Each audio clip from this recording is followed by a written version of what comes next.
بسم الله الرحمن الرحيم. الإيمان بالآخرة وصفه للجنة. أخرج أحمد عن أبي هريرة رضي الله عنه قال قلنا يا رسول الله إنا إذا رأيناك رقت قلوبنا وكنا من أهل الآخرة فإذا فارقناك أعجبتنا الدنيا وشممنا النساء والأولاد.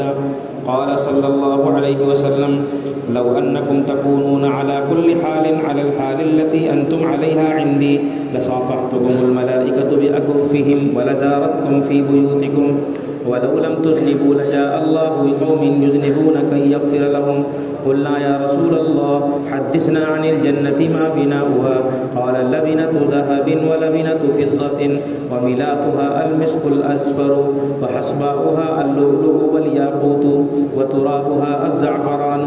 من يدخلها ينعم ولا ييأس ويخلد ولا يموت لا تبلى ثيابه ولا يفنى شبابه. ثلاثة لا ترد دعوتهم الإمام العادل والصائم حتى يفطر ودعوة المظلوم تحمل على الغمام وتفتح لها أبواب السماوات ويقول الرب تبارك وتعالى وعزتي لأنصرنك ولو بعد حين. وروى الترمذي وابن ماجة بعضه كما في التفسير لابن كثير.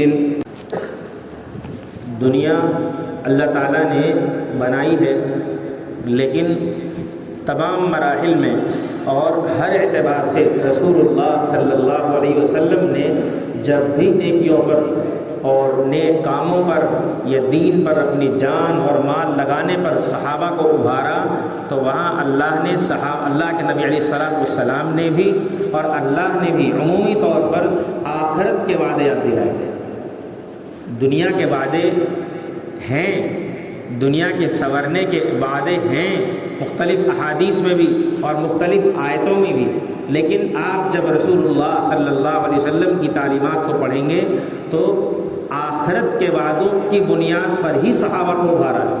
دنیا کے وعدوں, دنیا کو تو قربان کروا دیا, دنیا کو تو ختم کروا دیا, اٹھتے ہوئے باغات اور بنتے ہوئے کاموں کو بگڑوا کر اللہ کے راستے میں نکالا.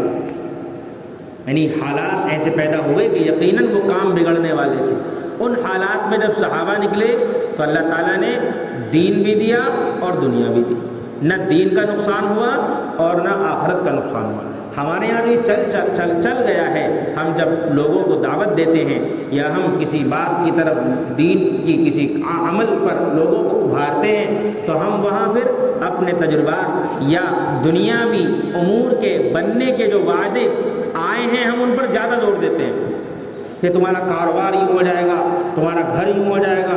اور بسا اوقات تبلیغی جماعت میں یا دیگر معاملات میں لگنے والے لوگوں کے واقعات سنائے جاتے ہیں کہ جو وہ فلاں چلے میں گیا تھا اس کا یہ ہو گیا. بعض واقعات حقیقی اور بعض من گھڑت. اگر من گھڑت بھی نہ ہو تب بھی ایسے کہ وہ دماغ سے اوپر نہیں جاتے. اس طرح کے واقعات, یہ واقعات جو ہم الگ شریعت کے اسلوب سے ہٹ کر لوگوں کے سامنے سناتے ہیں وہ واقعات بجائے اس کے کہ لوگوں کے دلوں میں دین اور دین کی محنت کی عظمت کو ڈالیں اور شکوک پیدا کر دیے ہو جاتے ہیں.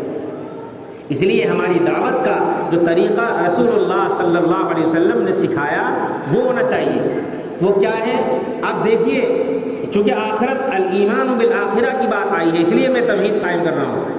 آپ یہ دیکھیے کہ جب ہجرت کا موقع ہے, حضور مکہ چھوڑ کر مدینہ جانے کی تیاری فرما رہے ہیں اور انصار مدینہ حضور کا تعاون اور حضور کی مدد کے لیے آمادہ ہو گئے ہیں اور اس بات پر وہ تیار ہو گئے ہیں کہ یا رسول اللہ آپ مدینہ آئیے, ہم آپ کا بھرپور تعاون کریں گے. اس موقع پر حضرت عباس رضی اللہ عنہ نے ان انصار مدینہ کو روک کر یہ بات کہی کہ دیکھو تم انہیں لے کے جا رہے ہو, تمام مکے والے اور تمام علاقے والے, تمام وہ لوگ جو نبی کی نبوت کے دشمن ہیں وہ سب تمہارے دشمن ہو جائیں گے. تمہارے گھر بار پر آفتیں آنے کے امکانات پیدا ہو جائیں گے. تمہاری جان پر, تمہارے مال پر, تمہاری ہر چیز پر آفت آنے کے اثرات ہوں گے کیونکہ سارا علاقہ تمہارا دشمن ہوگا. ان حالات میں بھی تم اگر نبی کو ساتھ رکھنے کے لیے تیار ہو تو لے جانا, ورنہ یہی چھوڑ جانا. ذمہ داری کو قبول مت کرنا اگر اس کو برداشت کرنے کی طاقت نہ ہو. اس صحابہ سے حضور کے چچا حضرت عباس نے یہ بات رکھی تو انصار صحابہ حضور کی خدمت میں حاضر ہوئے اور آ کر عرض کیا یا رسول اللہ آپ کے چچا نے ہم سے یہ بات کہی ہے, اب آپ بتائیے. آپ نے فرمایا کہ ہاں وہ صحیح کہہ رہے ہیں. صحابہ نے اس بات کو سنا تو پھر عرض کیا یا رسول اللہ اگر ہم آپ کی مدد کے لیے تیار ہو جائیں اور مدد کی بنیاد پر آنے والی مصیبتوں کو جھیلنے کے لیے تیار ہو جائیں تو اس کے بدلے میں ہمیں ملے گا. تو آپ نے فرمایا جنت ملے گی. بات ہی ختم ہو گئی. حالانکہ وعدے ہوئے اللہ کی طرف سے, آنے والے دشمنوں کے حملوں کو فرشتوں نے روکا, جنگوں میں فرشتے اترے, لیکن وعدے کی بنیاد وہ نہیں تھی. کیوں؟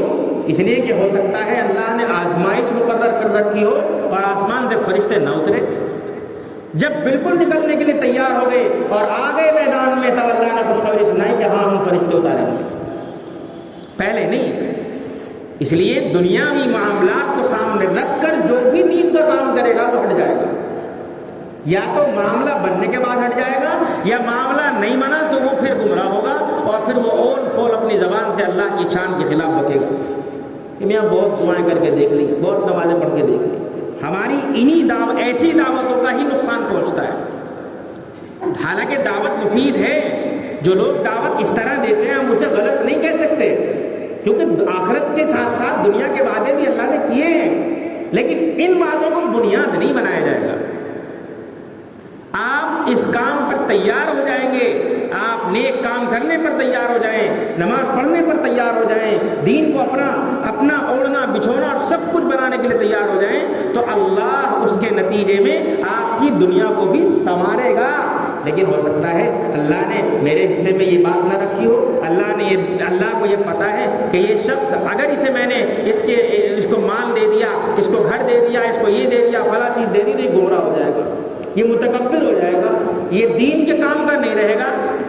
اب وہ نمازیں اس لیے پڑھ رہا ہے کہ مال مل جائے, لیکن اللہ نے دیکھ رکھا ہے اس کے بارے میں کہ یہ آگے چل کے خراب ہو جائے گا اسے مال دے دیا, تو اللہ نے اس کے لیے بہتر یہ سمجھا کہ اسے مال نہیں دیا جائے. یہی تو آزمائش ہے, یہی تو آزمائش ہے.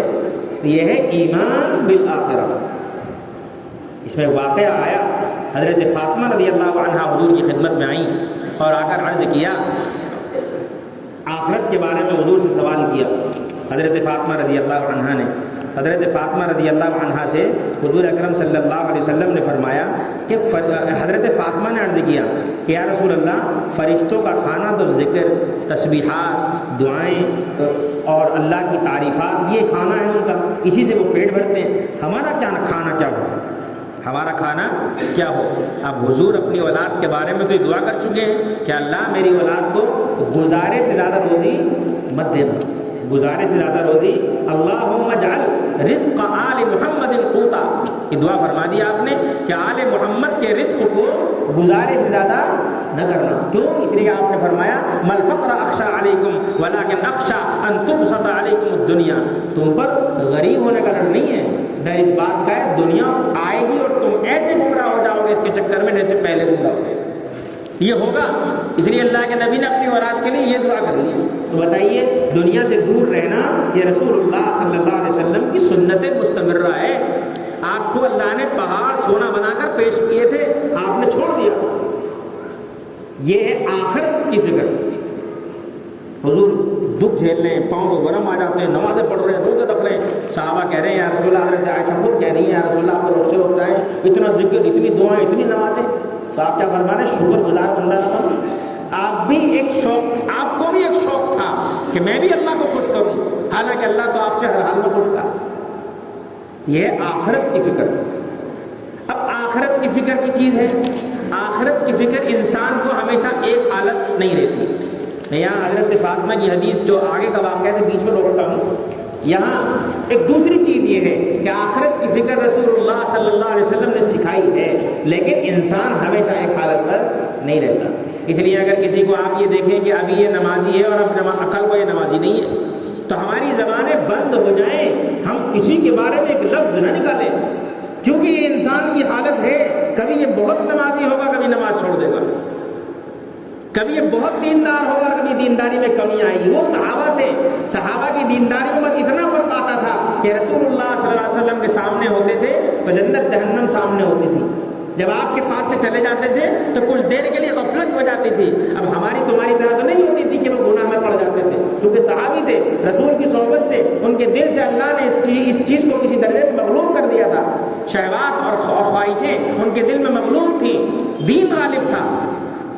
ہم بات کے لوگ ہیں تو ہمارے مزاج الگ ہیں، تو ہم تو کبھی نماز پڑھتے ہیں اور کبھی نماز سے دور ہو جاتے ہیں، کبھی نیکیاں کرتے ہیں اور کبھی گناہ میں پڑ جاتے ہیں، کبھی اچھائیاں ہوتی ہیں اور کبھی برائیوں کی طرف رغبت ہو جاتی ہے۔ تو اگر اپنی ذات کی حد تک تو یہ سوچنا ٹھیک ہے کہ بھئی تو کتنا برا ہے اور تو کیسا ہے کہ ہمیشہ نفس کی ماتحتی اختیار کرتا ہے، نفس کے پیچھے چلتا ہے، نفس کی پیروی کرتا ہے اور گمراہی اختیار کر لیتا ہے، لیکن دوسرے کے لیے نہیں۔ ہم کسی دوسرے کے بارے میں یہ نہیں سوچ سکتے کہ بتاؤ کیسا آدمی ہے، کبھی نماز پڑھتا ہے کبھی نہیں پڑھتا، کھیل بنا رکھا ہے، نہیں، ہم دوسرے کو نہیں کہہ سکتے۔ ہم اپنی زبانوں کو روک لیں، پتہ نہیں اللہ کو کون سا عمل اس کا پسند آ جائے اور ہماری کون سی بات اللہ کو بری لگ جائے کہ وہ تو بچ کر چلا جائے اور ہم پھنس جائیں اور ہم ختم ہو جائیں۔ اس صحابی سے حضور اکرم صلی اللہ علیہ وسلم فرما رہے ہیں، صحابی کیا کہہ رہے ہیں اللہ کے نبی سے کہ یا رسول اللہ، حضرت ابو ہریرہ رضی اللہ عنہ، یا رسول اللہ انا اذا رأیناک رقت قلوبنا، جب ہم آپ کے پاس ہوتے ہیں، آپ کو دیکھتے ہیں، آپ کی باتیں سنتے ہیں، آپ کے پاس بیٹھتے ہیں، دل نرم ہو جاتے ہیں، دلوں میں رقت طاری ہو جاتی ہے۔ آپ دیکھتے ہی نہیں، جب ہم حدیث سنتے ہیں، حدیث کا کوئی واقعہ سنتے ہیں، ہم جب دین کے ماحول میں مستقل رہتے ہیں تو ہمارے قلب کی کیفیت الگ ہوتی ہے، اور جب ہم تھوڑا الگ ہو جاتے ہیں یا دین کے ماحول سے ہٹ جاتے ہیں تو ہمارے قلب کی کیفیت الگ ہوتی ہے۔ ہمیں شکایت ہوتی ہے کہ میں 4 مہینے میں تھا تو میں جب دعا مانگتا تھا ایک دم رونا آ جاتا تھا، اب گھر آیا ہوں تو میری حالت الگ ہے، مجھے رونا ہی نہیں آتا۔ تو یہ شکایت صحابی کو ہے، کہتے ہیں یا رسول اللہ جب ہم آپ کو دیکھتے ہیں ہمارے دل نرم ہو جاتے ہیں اور ہم آخرت کے کاموں کی طرف متوجہ رہتے ہیں، ہم آخرت والے اعمال کرنے کے شوقین رہتے ہیں۔ وَإِذْ فَإِذَا فَارَقْنَاكَ أَعْجَبَتْنَا الدُّنْيَا وَشَمَمْنَا النِّسَاءَ وَالْأَوْلَادَ، اور جب ہم آپ کے پاس سے چلے جاتے ہیں تو ہمیں دنیا کی چیزیں اچھی لگنے لگتی ہیں اور ہم اولاد میں اور بیوی بچوں مشغول ہو جاتے ہیں۔ اب ایسی صورت میں آپ نے واقعہ سنا حضرت حنظلہ رضی اللہ عنہ کا، حضرت حنظلہ رضی اللہ عنہ گھر سے نکلے، دوڑے دوڑے جا رہے ہیں، کیا کہہ رہے ہیں؟ نافق حنظلہ، نافق حنظلہ، نافق حنظلہ، حنظلہ تو منافق ہو گیا، حنظلہ تو منافق ہو گیا۔ یہ فکر صحابہ کی، وہاں بھی حضور نے یہی بات بیان فرمائی تھی جو یہاں بیان فرما رہا ہے حضرت ابو ہریرہ سے۔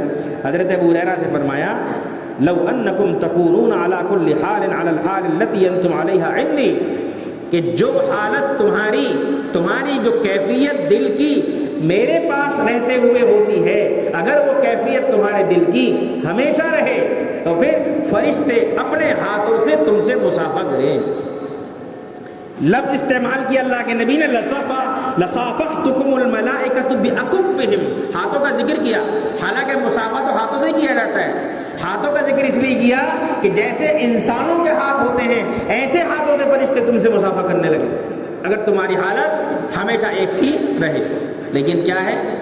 آپ نے فرمایا وَلَزَارَکُمْ فِي بُیُوتِکُمْ، اور تمہارے گھروں میں تمہاری زیارت کریں۔ یہ بات دوسری روایت میں یہ بات بھی ہے کہ کبھی یہ حالت ہوتی ہے، کبھی یہ حالت ہوتی ہے۔ دین تو اسی کا نام ہے، کبھی آپ اچھائی کی طرف بڑھو گے، کبھی گناہ کی طرف بڑھو گے۔ جب گناہ کی طرف بڑھو گے تب اللہ کی طرف لوٹو گے، تب بھی اللہ خوش ہوگا۔ اسی بات کو اللہ کے نبی علیہ السلام یہاں فرماتے ہیں وَلَوْ لَمْ تُذْنِبُوا، اگر تم گناہ نہ کرو لَجَاءَ اللَّهُ بِقَوْمٍ يُذْنِبُونَ كَيْ يَغْفِرَ لَهُمْ، تو پھر اللہ ایسے لوگوں کو لائے گا جو گناہ کریں گے۔ کیوں؟ اس لیے کہ اللہ کو معاف کرنے کا شوق ہے۔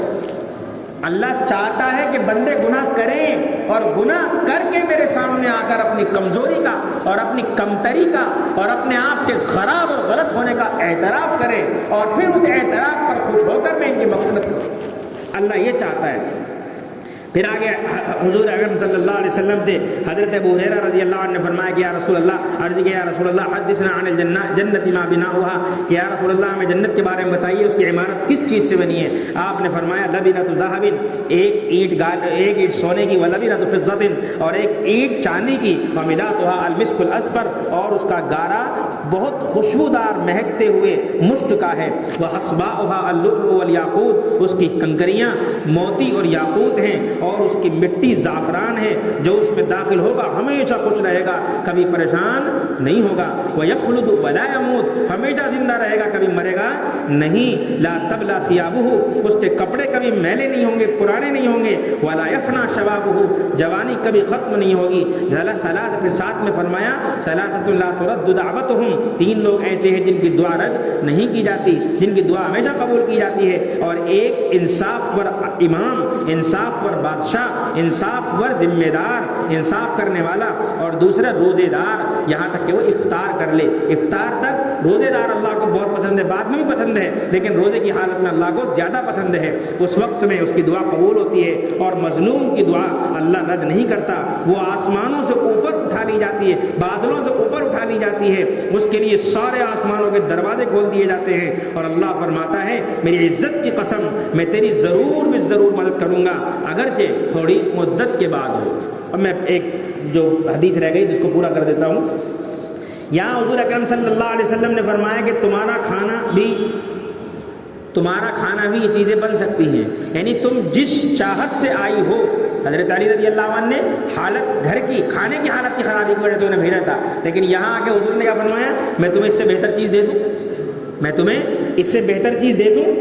آپ حضرت فاطمہ نے عرض کیا بالکل دے دیجئے، کہ میں ایسے کلمات تمہیں سکھاؤں گا جو مجھے حضرت جبرائیل نے سکھائے ہیں۔ کیا کلمات ہیں؟ 5 کلمات ہیں۔ فرمایا یا ایو کہو یا اول الاولین ویا آخر الآخرین ویا ذا القوۃ المتین ویا راحم المساکین ویا ارحم الراحمین۔ یہ حضور سے سیکھے، آخرت کے اعتبار سے اللہ کی تعریف کے کلمات ہیں۔ چلی گئی۔ حضرت علی نے پوچھا کیا لے کر آئی، کیا دیا حضور نے؟ فرمایا کہ میں تمہارے پاس دنیا لینے گئی تھی، مگر ان کے پاس سے آخرت لے کے آ گئی۔ میں دنیا لینے گئی تھی لیکن میں ان کے پاس سے آخرت لے کے آ گئی۔ یہ تھا شوق۔ اس لیے ہمارا مزاج آخرت کے امور کو سامنے رکھ کر اگر ہوگا نا تو ہم کبھی نہ نماز چھوڑ سکتے، نہ ہم کبھی کاروبار کے لیے دین کو چھوڑ سکتے۔ اگر ہمارا مزاج دنیا کا ہوگا، ہر چیز سے دنیا چاہیے ہوگی، تو پھر ہمارے لیے نمازیں، ہمارے لیے روزے، ہمارے لیے اعمال کوئی حیثیت نہیں۔ جنہوں نے آخرت کو مطمع نظر بنایا، جنہوں نے آخرت کو سامنے رکھا، ان کے لیے سارے کام آسان ہو گئے، کیونکہ مرنا ہے، مر کے اللہ کو جواب دینا ہے۔ اور جنہوں نے دنیا کو عظمت رکھی اور جنہوں نے دنیا کو بڑا سمجھا، تو دنیا کو بڑا سمجھنے سے ویسے ہی دل سے اللہ کی عظمت نکل جاتی ہے۔ جس کے دل میں دنیا ہوگی اس کے دل میں اللہ نہیں آئے گا۔ اللہ ہم سب کی حفاظت فرمائے، اللہ ہم سب کو ہر نیک کام کی توفیق دے، اللہ ہم سب کی ہر برائی سے حفاظت فرمائے، اللہ ہم سب کو ہر خیر کی طرف آسانی سے سبقت کی توفیق عطا فرمائے، اور نیکیوں کو ہمارے لیے اللہ آسان فرمائے۔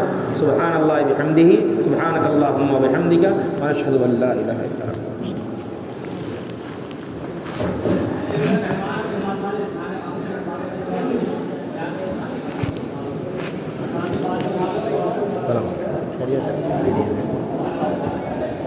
آئیے ٹھیک ہو، 13 تاریخ میں جلسہ ہے اتوار کے دن، ادھر کوئی روڈ پہ آنا ہے انشاءاللہ۔